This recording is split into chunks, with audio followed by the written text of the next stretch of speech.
Downton Abbey, the beloved historical drama of charm and wit, is coming to an end. At its peak, it drew more than 13 million viewers, the most watched drama in PBS history.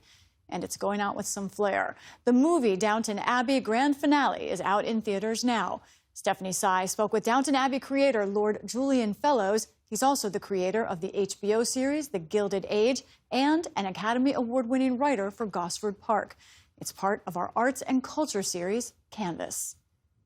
Julian Fellowes, you know, since Downton Abbey first aired in the U.S. on PBS, it really feels like you and the Crawleys are part of the PBS family. So it's so good to have you on the PBS NewsHour. Well, it's very nice to be here. And of course, you can imagine, after 16 years, I shall also feel rather strange when I'm separated from the Crawleys. Well, let's get into the grand finale of the Crawleys, hopefully without spoiling the movie, because it begins with Lady Mary looking gorgeous as always, but shortly after getting kicked out of a party. She's divorced and now a stain on the Crawley name. I'll go. I'm very sorry, Lady Petersfield. I shouldn't have come. Why did you choose that as one of the central conflicts of this final chapter? For me, the acceptance of divorce is really about accepting that the Victorian age is finished and that they have moved on to a new world.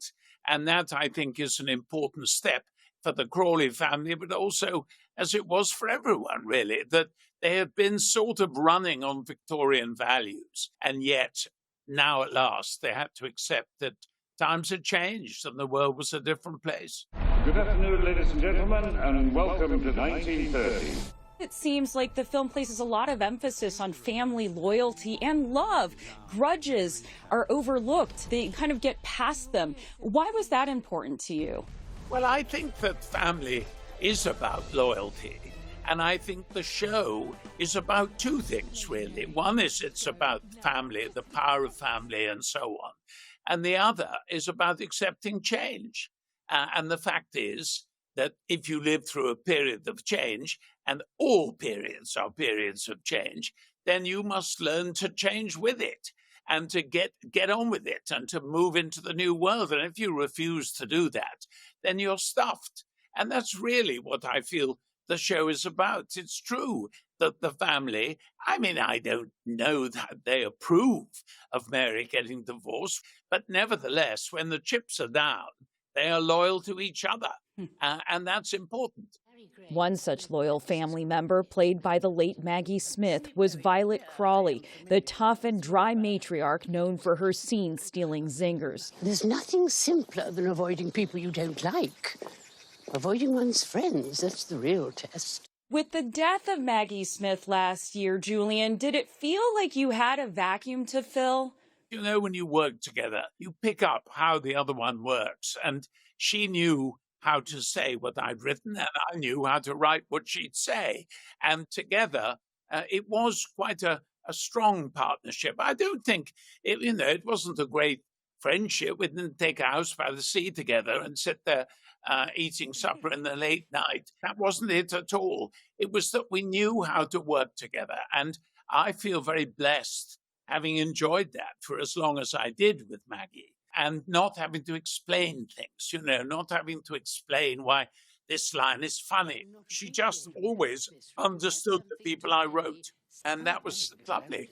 Besides the Dame Maggie Smith, all along you've had an ensemble cast of an extremely high caliber, not to mention cameos from the likes of Shirley MacLaine and Paul Giamatti. Perhaps I'll move here.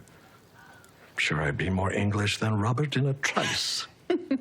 How much did you interact with the actors in the process, and do they have input into what happens to their characters? You gradually come to the point when you're writing for a performance you've already seen. And so you're not guessing how they're going to be acted. You know how they're going to be acted. What's that? I don't know. The family upstairs. The family upstairs? And the longer the show goes on, and we went on quite a long time, you gradually understand which actors can make you cry, which actors are very funny, which actors are both, which of course Maggie was. And you start, in a way, if you like, to write for that.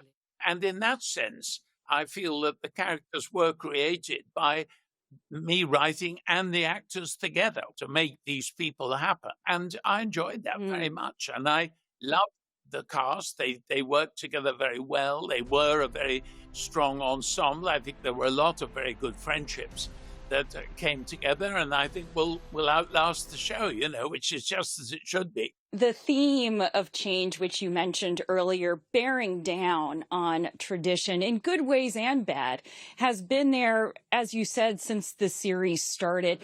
And by the end, we have not only a divorced woman in high society, but a former servant who ends up in a gay relationship with a Hollywood actor. I suppose you think Lady Mary's lost her moral compass, Mr. Carson? Perhaps we should all have a different compass these days. When you conceived of the Crawleys, Julian, did you envision you would be making these cultural, maybe even moral statements? I think the statements are cultural with the gay character of Thomas. I wanted to remind people of how tough it was. We had letters from people saying, are you seriously saying that homosexuality was illegal in 1912? Well, it was illegal in my day, in the early 60s. I remember when it became legal. And one of my brother's godfathers was a gay peer, which was quite wild in those days. And he lived with his other half in a house near Sloane Square. And I remember it well. I used to go there as a child all the time. So I think to some extent I had witnessed how hard all this was. And now I had the chance to put it into my own writing, which is one of the great luxuries, of course, of being a writer. You yourself, I understand, Julian, came from an aristocratic class that would be foreign to most of us Americans. I don't know if you ever had a Crawley kind of life, but there is a sense of longing I sense in the Downton story. I wonder if that's your longings in any way that you're expressing. Well, that's quite an interesting question, really. And I'm not sure I'm absolutely clear about the answer. I come from a much more modest family than the Crawleys. And certainly the great days of my forebears was way back in the 19th century. So we don't have to waste too much time on that. But I think there was a sort of order in the world that seems to be missing at the moment. I don't know that I long for a Victorian way of life and all of that stuff. I don't think I do. But I do long for a world of order and good manners and where people are pleasant to each other and everyone stops getting so angry about everything. I suppose that is true, yes. That is Julian Fellowes. Thank you so much for joining us. Well, thank you for having me.